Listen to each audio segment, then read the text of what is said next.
ಜ್ಯೋತಿಷ್ಯ ಶಾಸ್ತ್ರದಲ್ಲಿ ಆಧುನಿಕ ತಂತ್ರಜ್ಞಾನವನ್ನು ಬಳಸಿ ಸಿದ್ಧಪಡಿಸಿರುವ ಗೋಲ್ಡ್ರಿ ಆಸ್ಟ್ರೋ ಆ್ಯಪ್ ಮುಖಾಂತರ ನಮ್ಮ ಜೀವನದಲ್ಲಿನ ಆರೋಗ್ಯ, ವಿದ್ಯಾಭ್ಯಾಸ, ವೃತ್ತಿ ಜೀವನ, ಮದುವೆ ವಿಚಾರ, ಸಂತಾನ, ಆಸ್ತಿ, ಪ್ರಯಾಣ, ವ್ಯಾಜ್ಯದಂತಹ ವಿಚಾರಗಳ ಬಗ್ಗೆ ಅತ್ಯಂತ ಸರಳ ರೀತಿಯಲ್ಲಿ ತಿಳಿಯಬಹುದಾಗಿದೆ. ಡಿಸೆಂಬರ್ 21ರಂದು ಶುರುವಾಗುವ ನಕ್ಷತ್ರನಾಡಿ ತರಗತಿಗೆ ಸೇರಿ ಹಾಗೂ ಕೇವಲ 15 ದಿನಗಳಲ್ಲಿ ಪ್ರತಿದಿನ 1.5 ಗಂಟೆಯಂತೆ ಝೂಮ್ ಆ್ಯಪ್ ಮುಖಾಂತರ ಆನ್ಲೈನ್ ತರಗತಿಯನ್ನು ಕಲಿಯಿರಿ. 20,000ಕ್ಕೂ ಹೆಚ್ಚಿನ ವಿದ್ಯಾರ್ಥಿಗಳಿಗೆ ನಕ್ಷತ್ರನಾಡಿ ಜ್ಯೋತಿಷ್ಯವನ್ನು ಕಲಿಸಿಕೊಟ್ಟಿರುವ ಪಂಡಿತ್ ದಿನೇಶ್ ಗುರುಜಿಯವರ ತರಗತಿಗೆ ಇಂದೇ ನೋಂದಾಯಿಸಿ. ಸುಲಭವಾದ ಮತ್ತು ಶಾಸ್ತ್ರೋಕ್ತವಾದ ಜ್ಯೋತಿಷ್ಯ ಶಾಸ್ತ್ರವನ್ನು ಕಲಿಯಿರಿ. ಹೆಚ್ಚಿನ ಮಾಹಿತಿಗಾಗಿ ಇಂದೇ ನಮ್ಮ ನಕ್ಷತ್ರನಾಡಿಯನ್ನು ಸಂಪರ್ಕಿಸಿ. ಧನ್ಯವಾದಗಳು.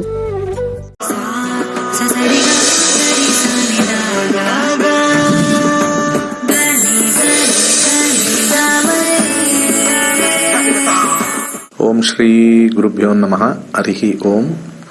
ಓಂ ನಮಃ ಶಿವಾಯ. ಶಿವಾಯ ನಮಃ. ಓಂ. ಓಂ ನಮೋ ಭಗವತೆ ವಾಸುದೇವಾಯ. ಓಂ ನಮೋ ನಾರಾಯಣಾಯ. ನಮಸ್ಕಾರ. Welcome to Nakshatranadi. ಇನ್ನೇನು 2025ನೇ ಇಸ್ವಿ ಪ್ರಾರಂಭವಾಗ್ತಾ ಇದೆ. 2024 ಮುಗಿತಾ ಇದೆ.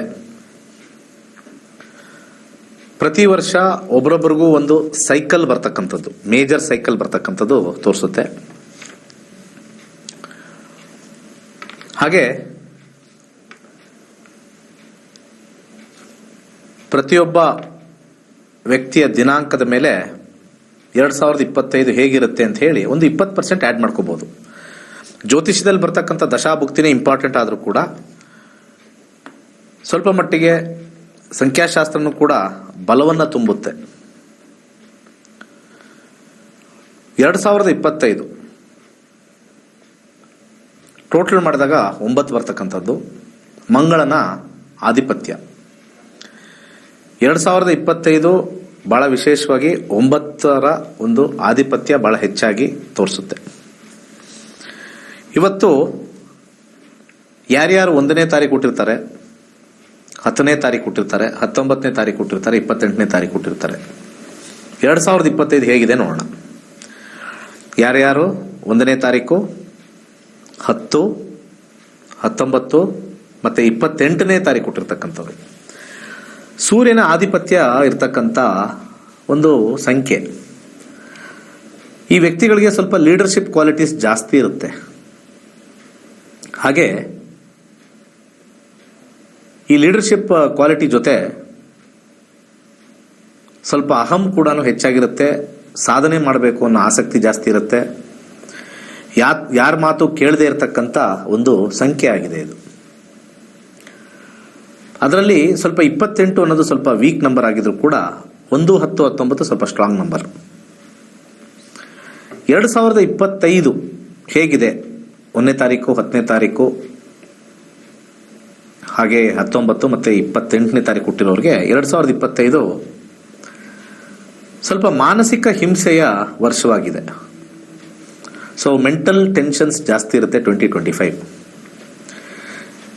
ಸಿಕ್ಕಾಪಟ್ಟೆ ಆ ವರ್ಷ ಪೂರ್ತಿ ಸ್ವಲ್ಪ ಮಾನಸಿಕವಾಗಿ ಗೊಂದಲದಲ್ಲಿರ್ತಕ್ಕಂಥದ್ದು ಅಥವಾ ಮಾನಸಿಕವಾಗಿ ಅಸಮಾಧಾನ ಇರ್ತಕ್ಕಂಥದ್ದು,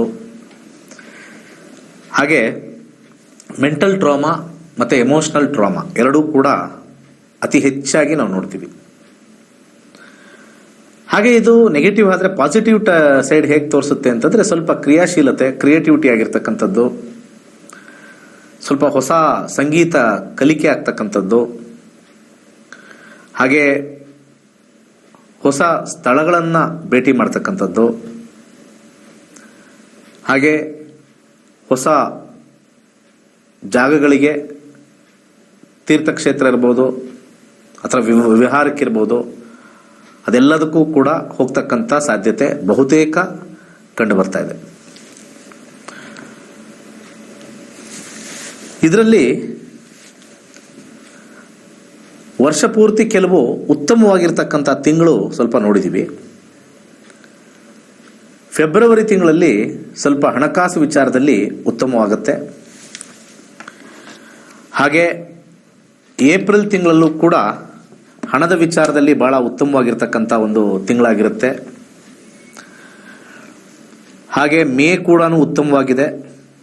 ಜೂನಲ್ಲಿ ಸ್ವಲ್ಪ ಮಾನಸಿಕ ಒತ್ತಡ ಹೆಚ್ಚಾಗಿರುತ್ತೆ. ಜನವರಿ ಮತ್ತು ಜೂನಲ್ಲಿ ಮಾನಸಿಕವಾಗಿರ್ತಕ್ಕಂಥ ಒತ್ತಡ ಬಹುತೇಕ ಇರ್ತಕ್ಕಂಥದ್ದು.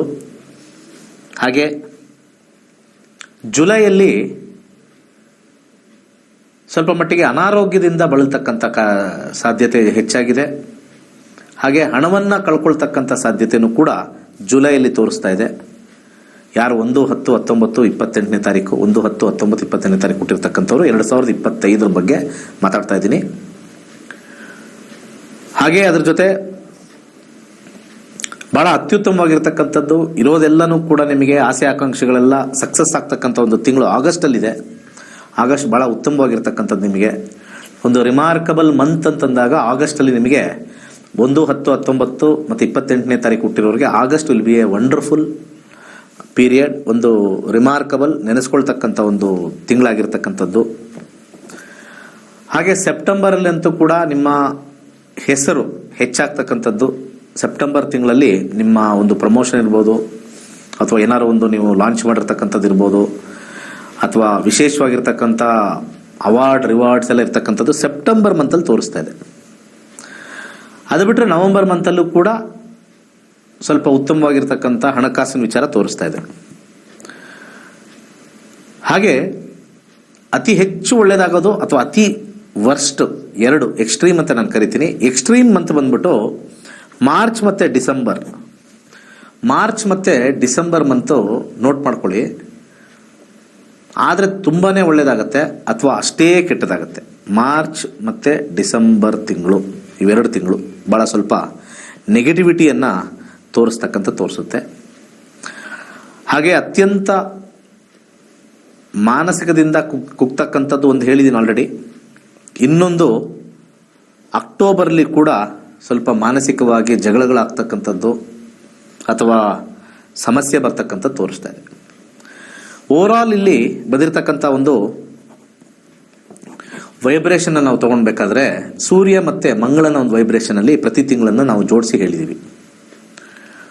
ಓವರಾಲ್ ನೋಡಿದಾಗ ಸ್ವಲ್ಪ ಎಮೋಷ್ನಲ್ ಡಿಸ್ಟರ್ಬೆನ್ಸ್ ಆಗ್ತಕ್ಕಂಥದ್ದು ಮತ್ತು ಫಿಸಿಕಲ್ ಏಲ್ಮೆಂಟ್ ಆಗ್ತಕ್ಕಂಥದ್ದು ತೋರಿಸ್ತಾ ಇದೆ. ಅಲ್ಲಲ್ಲಿ ಕೆಲವು ತಿಂಗಳಲ್ಲಿ ಉತ್ತಮವಾಗಿರ್ತಕ್ಕಂಥ ತಿಂಗಳು ಖಂಡಿತ ಭಾಳ ಹೆಚ್ಚಾಗಿ ಅದ್ಭುತವಾಗಿ ತೋರಿಸ್ತಾ ಇದೆ. ಯಾರ್ಯಾರು 1-10-19-28ನೇ ತಾರೀಕು ಹುಟ್ಟಿರ್ತಕ್ಕಂಥವ್ರು 2025ರಲ್ಲಿ ಹೆಚ್ಚಾಗಿ ನೀವು ರೆಡ್ ಕಲರ್ ಬಟ್ಟೆಗಳನ್ನು ಯೂಸ್ ಮಾಡ್ಕೊಳ್ಳಿ.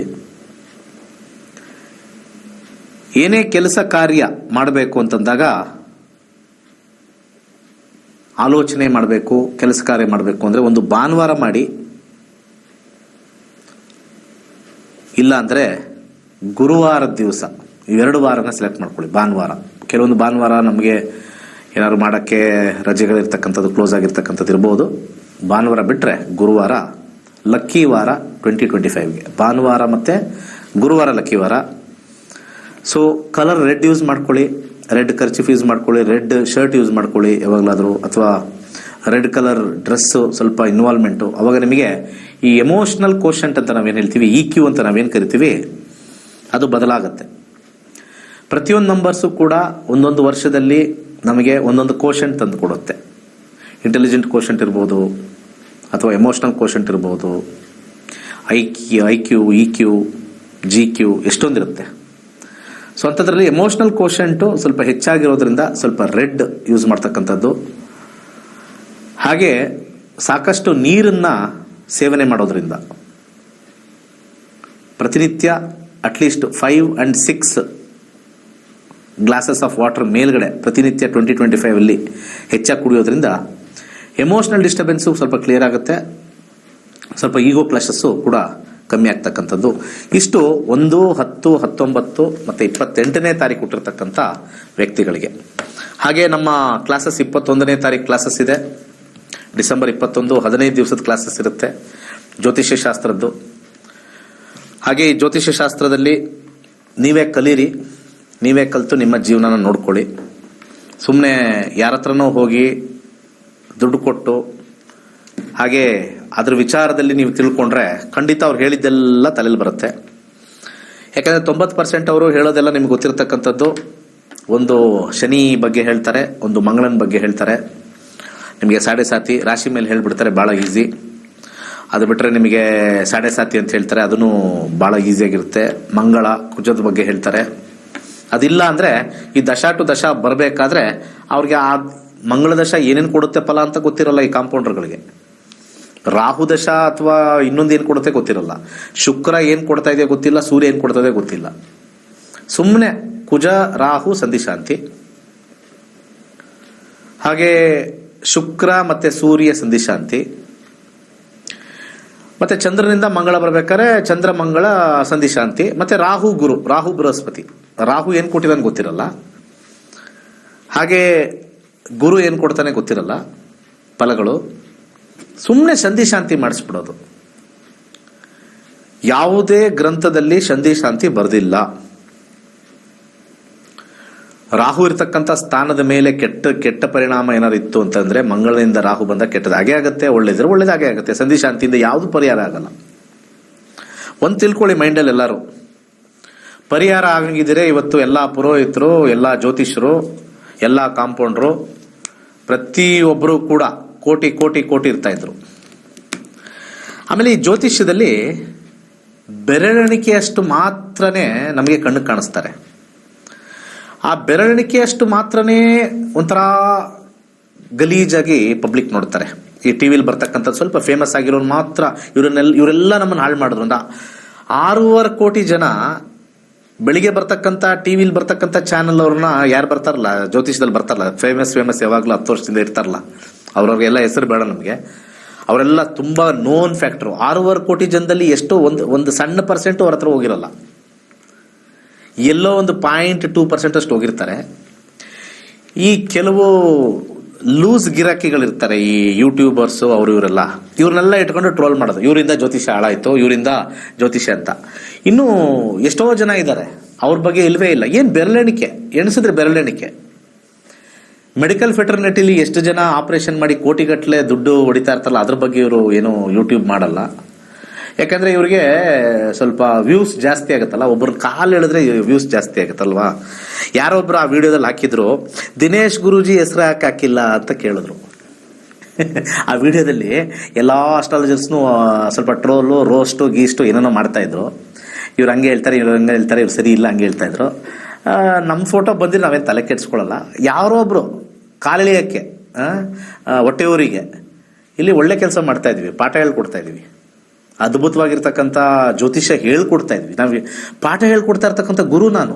ಯೋಚನೆ ಮಾಡಿ, ಎಂಥ ಕರ್ಮಗೇಡಿ, ಎಂಥ ಕಚಡ ಜನಗಳು ಆಚೆ ಪಬ್ಲಿಕ್ಕಲ್ಲಿ ಇದ್ದಾರೆ ಅಂತ. ನಾನು ಬನ್ರಿ, ನಿಮ್ಗೆ ಆ ದೋಷ ಇದೆ ಪೂಜೆ ಮಾಡಿಸ್ತೀನಿ, ಬನ್ರಿ ಈ ದೋಷ ಇದೆ ಪೂಜೆ ಮಾಡಿಸ್ತೀನಿ ಅಂತ ಎಲ್ಲರೂ ನಾನು ಇಷ್ಟು ದಿವಸ ಮಾಡಿರೋದ್ರಲ್ಲಿ ಹೇಳಿದ್ದೀನ. ವೆರಿ ಸಿಂಪಲ್, ಆಗುತ್ತೆ ಆಗಲ್ಲ ದಾನ ಮಾಡ್ಕೊಳ್ಳಿ, ಇಷ್ಟೇ. ಅತಿ ಹೆಚ್ಚು ಅಂದರೆ ಉಂಗುರ ರುದ್ರಾಕ್ಷಿ ಸಜೆಸ್ಟ್ ಮಾಡಿದ್ದೀನಿ ಅಷ್ಟೇ. ಅದು ಏನೋ ಲೈಫ್ ಲಾಂಗು ಸ್ವಲ್ಪ ಒಂದು 10% ಇನ್ಕ್ರೀಸ್ ಆಗಕ್ಕೆ.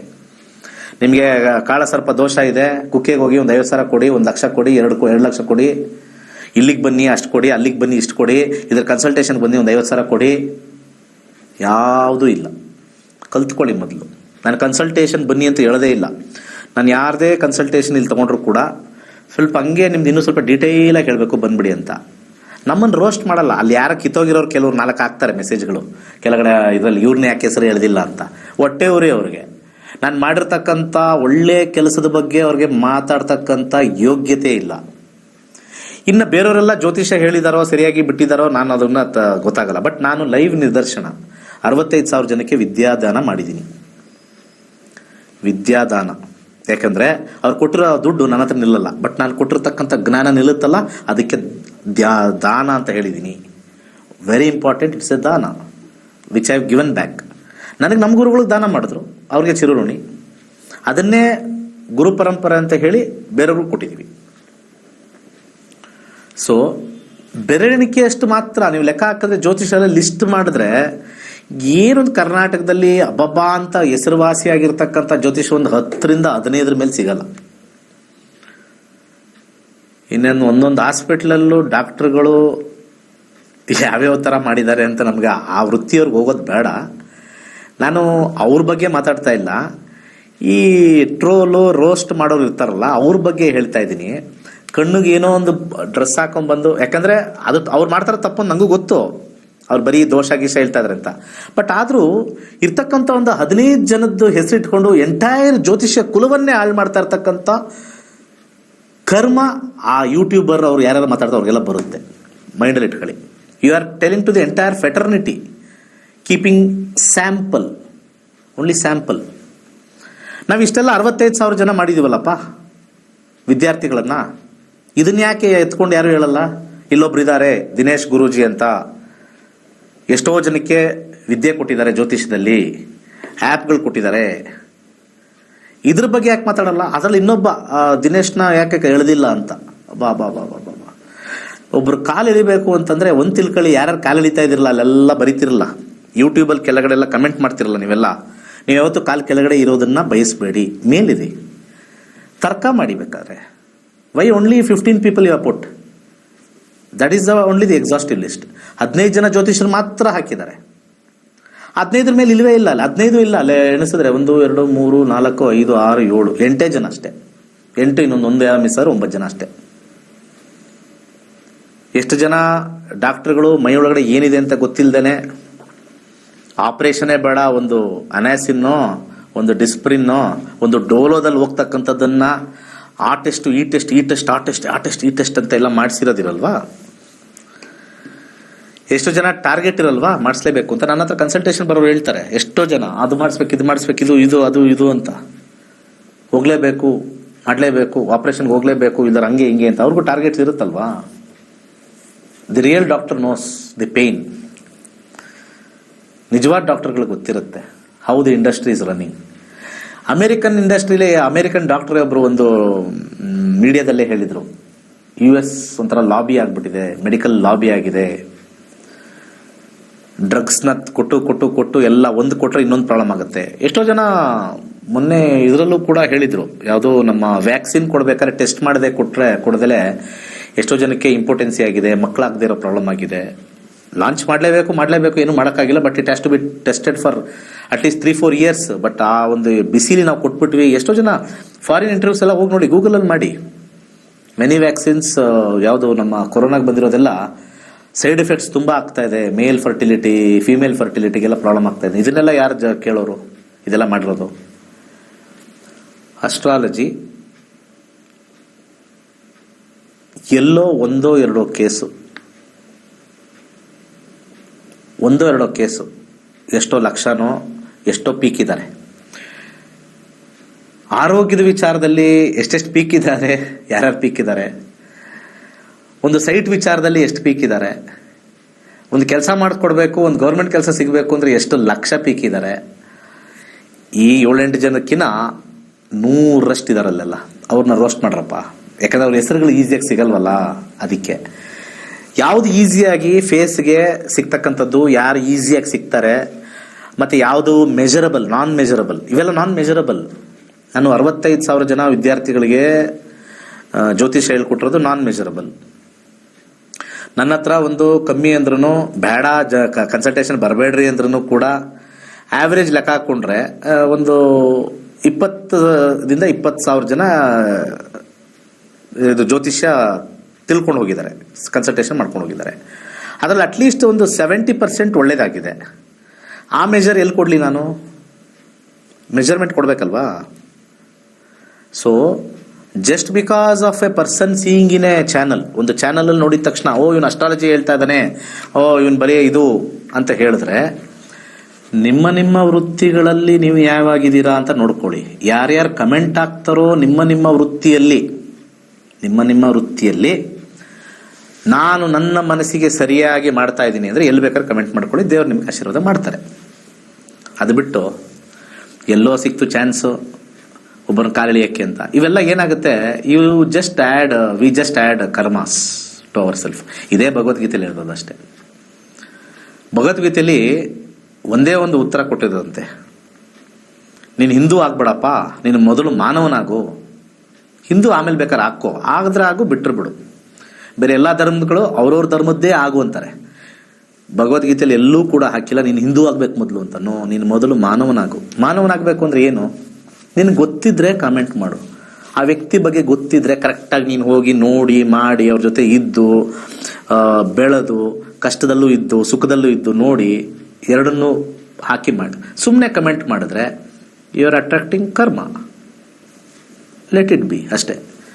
ಸೊ ಹೇಳಿದ್ದಷ್ಟೇ, astrology is a very small subject. 6 ಕೋಟಿ ಜನದಲ್ಲಿ ಅಸ್ಟ್ರಾಲಜಿನ ಬಿಲೀವ್ ಮಾಡ್ತಾ ಇರೋರು not more than 2 to 3 lakhs ಅಷ್ಟೇ ರೀ.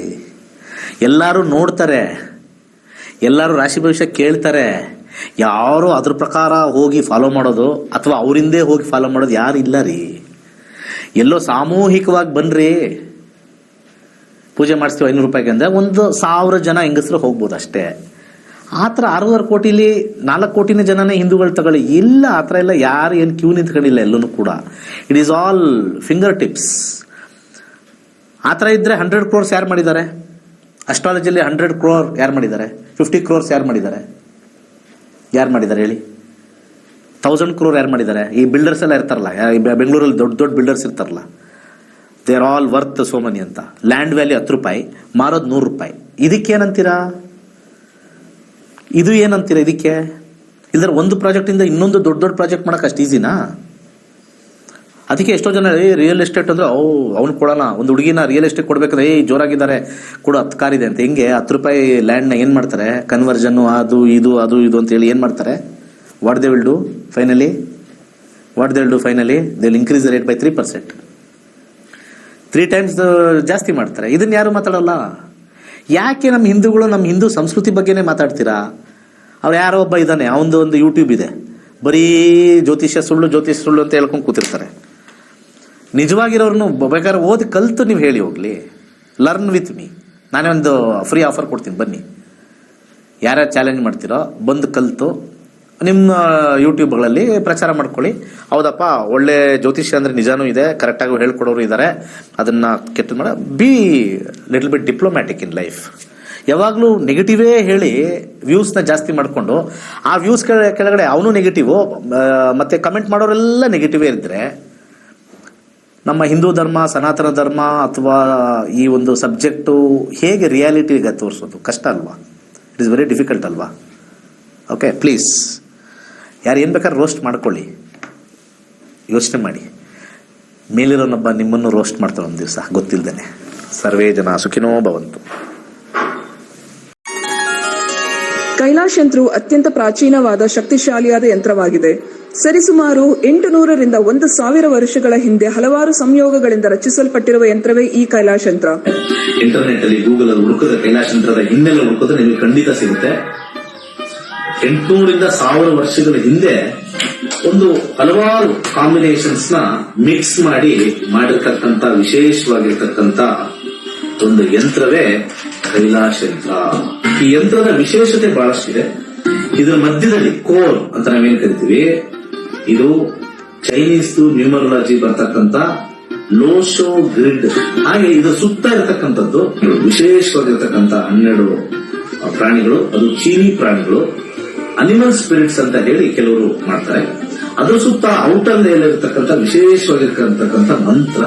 ಅದಾದ್ಮೇಲೆ 4ರಲ್ಲಿ ದಿಗ್ಬಂಧ ಆಗಿರ್ತಕ್ಕಂಥದ್ದು. ಒಂದು ಓಮಿಂದ ದಿಗ್ಬಂಧ ಆಗಿದೆ, ಇನ್ನೊಂದು ಸ್ವಸ್ತಿಕಿಂದ ದಿಗ್ಬಂಧನ ಆಗಿದೆ, ಒಂದು ಶಿವನ ಒಂದು ಅಂಶ ಆಗಿರ್ತಕ್ಕಂಥ ಫೋಟೋ ಇಂದ ದಿಗ್ಬಂಧನ ಆಗಿದೆ, ಕೊನೆಯಲ್ಲಿ ಒಂದು ತ್ರಿಶಕ್ತಿ ಇರತಕ್ಕಂಥ ತ್ರಿಶೂಲದಿಂದ ದಿಗ್ಬಂಧನ ಆಗಿರ್ತಕ್ಕಂಥದ್ದು. ಈ ಒಂದು ಯಂತ್ರ ನೆಮ್ಮದಿ, ಹಣಕಾಸು ವಿಚಾರ ಮತ್ತೆ ಆರೋಗ್ಯಕ್ಕೆ ಶಕ್ತಿಶಾಲಿಯಾಗಿರ್ತಕ್ಕಂಥ ಒಂದು ಯಂತ್ರ. ಸೊ ಅನೇಕ ಕಡೆಯಲ್ಲಿ ನಿಮಗೆ ಇದರದ್ದು ಕಬ್ಣ ಮಿಕ್ಸ್ ಕಮ್ಮಿ ರೇಟ್ ಅಲ್ಲೂ ಸಿಗುತ್ತೆ, ಹಾಗೆ ಬರೀ ಕಾಪರ್ ಸಿಗುತ್ತೆ, ಬರೀ ಬ್ರಾಸ್ ಸಿಗುತ್ತೆ. ನಮ್ಮಲ್ಲಿ ವಿಶೇಷವಾಗಿರ್ತಕ್ಕಂಥ ಬ್ರಾಸ್ ಅಲ್ಲಿ ಮಾಡಿರ್ತಕ್ಕಂಥ ವಿಶೇಷವಾಗಿರ್ತಕ್ಕಂಥ ಕೈಲಾಶ್ ಯಂತ್ರ ಪ್ರಾಣ ಪ್ರತಿಷ್ಠೆ ಮಾಡಿ ನಿಮಗೆ ತಲುಪಿಸ್ತಕ್ಕಂಥದ್ದು. ಮತ್ತೆ ಅದರದ್ದು ಗೇಜು ಬಹಳ ಇಂಪಾರ್ಟೆಂಟ್ ಆಗಿದೆ. ಯಾಕಂದ್ರೆ ನಮ್ಮ ಕೈಲಾಶ್ ಯಂತ್ರ ನಮ್ಮಲ್ಲಿ ಸಿಗ್ತಕ್ಕಂಥದ್ದು ಗೇಜ್ ದಪ್ಪ ಇರುತ್ತೆ. ದಪ್ಪ ಇದ್ದಷ್ಟು ಕೂಡ ಯಂತ್ರ ಬಲಿಷ್ಠವಾಗಿರುತ್ತೆ, ಯಂತ್ರದ ಒಂದು ಕಾರ್ಯ ಬಲಿಷ್ಠವಾಗಿರುತ್ತೆ. ಬೇರೆ ಕಡೆ ಎಲ್ಲ ತೆಳು ಇರುತ್ತೆ, ಅದು ಸೇಲ್ಸ್ ಕಾನ್ಸೆಪ್ಟ್ ಅಲ್ಲಿ ಮಾಡಿದ್ರು ಕೂಡ, ನಾವಾಗ್ಲಿ ಅವರಾಗ್ಲಿ ಮಾಡಿದ್ರು ಕೂಡ ನಾವು ಒಂದು ಪ್ರಮಾಣದಲ್ಲಿ ಮಾಡ್ತಕ್ಕಂಥ ಒಂದು ವಿಚಾರ. ಸೊ ಅದನ್ನ ದೇವರ ಮನೆಯಲ್ಲಿ ಅಥವಾ ದೇವರ ಜಗಲಿಲಿ ಯಾವುದೇ ದಿಕ್ಕಲ್ಲಿ ಇಟ್ಟು ಕೆಂಪು ಹೂವಿನಲ್ಲಿ ಪೂಜೆ ಮಾಡತಕ್ಕಂಥದ್ದು. ಆ ಕೆಂಪು ಹೂವಿನಿಂದ ಕೆಳಗಡೆ ಕೊಟ್ಟಿರ್ತಕ್ಕಂಥ ಮಂತ್ರ ಓಂ ಕ್ಲೀಂ ಹರ್ ವೀರಾಯ ಭೂಶಂಕರ ಲಕ್ಷ್ಮೀ ಕುರುಕುರು ಸ್ವಾಹ ಎನ್ನುವ ವಿಶೇಷವಾಗಿರ್ತಕ್ಕಂಥ ಮಂತ್ರನ ಸೋಮವಾರ 108 ಸತಿ ಪಠನೆ ಮಾಡಬಹುದು. ಆಸಕ್ತಿ ಇರೋರು, ಸಮಯ ಇರೋರು ಪ್ರತಿನಿತ್ಯ ಆ ಯಂತ್ರದ ಮುಂದೆ ಪಠನೆ ಮಾಡಿದ್ರೆ ನಾವು ಹೇಳಬೇಕಾಗಿಲ್ಲ, ನಿಮ್ಮ ಎಕ್ಸ್ಪೀರಿಯನ್ಸ್ ನೀವೇ ಆಗ್ತೀರಾ. ಈ ಯಂತ್ರವನ್ನು ವಿಶೇಷವಾಗಿ ಹಿತ್ತಾಳೆಯಿಂದ ರಚಿಸಿ ಪ್ರಾಣ ಪ್ರತಿಷ್ಠೆ ನಂತರ ತಲುಪಿಸಲಾಗುತ್ತದೆ. ಕೈಲಾಶ ಯಂತ್ರಕ್ಕಾಗಿ ನಮ್ಮ ನಕ್ಷತ್ರ ನಾಡಿಯನ್ನು ಸಂಪರ್ಕಿಸಿ. ಧನ್ಯವಾದಗಳು. ದೇವತಾ ವಾಹನಗಳಲ್ಲಿ ಗೂಬೆಯು ಶ್ರೀ ಮಹಾಲಕ್ಷ್ಮಿಯ ವಾಹನವಾಗಿದೆ. ಗೂಬೆಯು ಕತ್ತಲನ್ನು ಭೇದಿಸುವ ಶಕ್ತಿಯನ್ನು ಹೊಂದಿರುವುದರಿಂದ ಎಲ್ಲಾ ರೀತಿಯ ಆರ್ಥಿಕ ಸಮೃದ್ಧಿಯನ್ನು ಸೂಚಿಸುತ್ತವೆ. ಗೂಬೆಯ ಉಂಗುರವನ್ನು ಧರಿಸುವುದರಿಂದ ಉತ್ತಮ ಆರ್ಥಿಕ ಬೆಳವಣಿಗೆ ಮತ್ತು ಅನಾಗತ್ಯ ಖರ್ಚುಗಳನ್ನು ನಿಯಂತ್ರಿಸಬಹುದಾಗಿದೆ. ಗೂಬೆಯ ಉಂಗುರಕ್ಕಾಗಿ ಈ ಕೆಳಗಿನ ಸಂಖ್ಯೆಗಳಿಗೆ ಕರೆ ಮಾಡಬಹುದು. ಧನ್ಯವಾದ.